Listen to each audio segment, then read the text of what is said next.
Welcome back to ECE 442-542. We are now starting Unit 7, which is going to be finishing up the root locus rules, and we'll stop with rule number 5. We've already covered rules 1, 2, and 3. Unit 7 will use more PID control examples and generic controllers to help us work through the last two remaining rules in how to sketch and analyze and design using these root locus strategies. The roadmap for the remainder of the semester is in the Transition to Online module.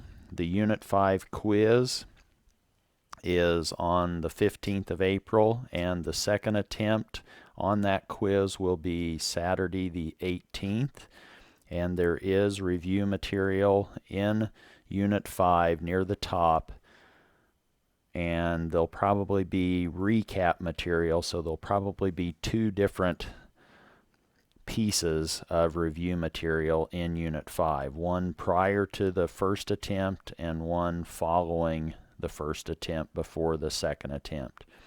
Here's a collection of all the activities in terms of their due dates. Homework number 6 is not due for a little bit. It's due on Monday the 27th.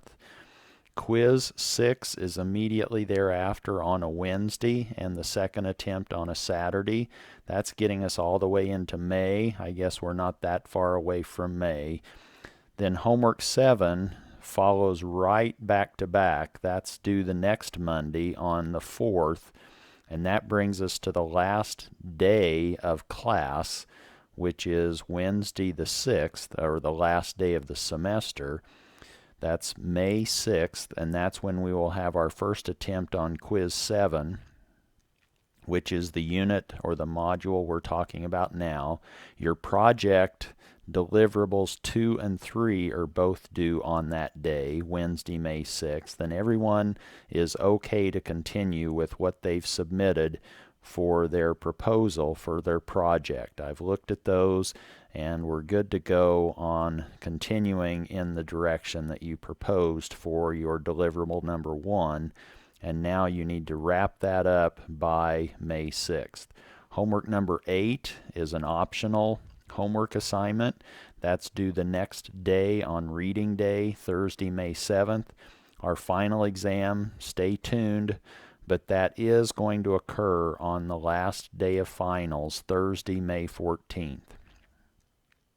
There will be some supplementary material following this first lecture in Unit 7. This first lecture we will motivate and talk about rules number 4 and 5, and then we'll go through some examples, and that should be supplement number B.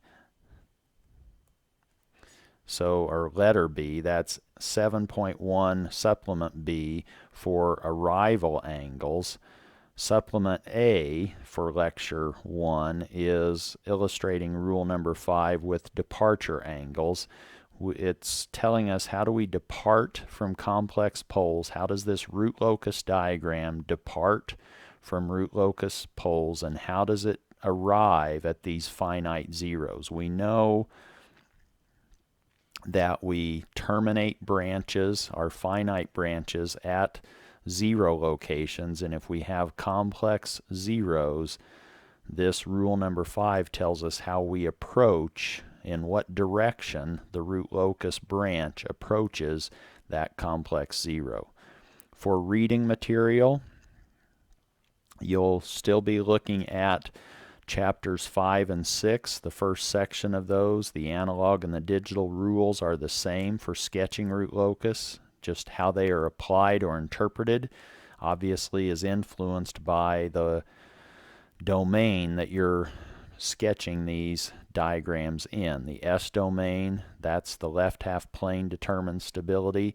In the Z domain, now we're concentrating on stability, which is inside the unit circle. And what we want for stability, for closed loop stability, is for all of those root locus branches to simultaneously be inside the unit circle for some value or range of values of the adjustable gain parameter k. You might check the discussion posts for the different units to make sure that you're not missing out on tips or questions that you might have yourself that are already being asked and answered in the discussion posts. We are continuing to have office hours on Mondays and Wednesdays from 4 to 5. And if you're having any difficulties whatsoever, please let me know. Send me an email and we'll try to work through those issues that you might be having. Exams 2 and 3 have been replaced by the unit quizzes, and we'll have 5 of those total well, there's actually, with the 2 attempts, there's 10 different quiz times or attempts, but those 2 attempts, I will take the best score from those 2, and that gives you 5 quiz scores. I will only use the top 4 of those total quiz scores to compute your unit quizzes grade. Hopefully that's getting us through the first lecture in Unit 7's announcements. Now let's get into the good stuff, which is why do we need more rules in order to sketch these root locus diagrams.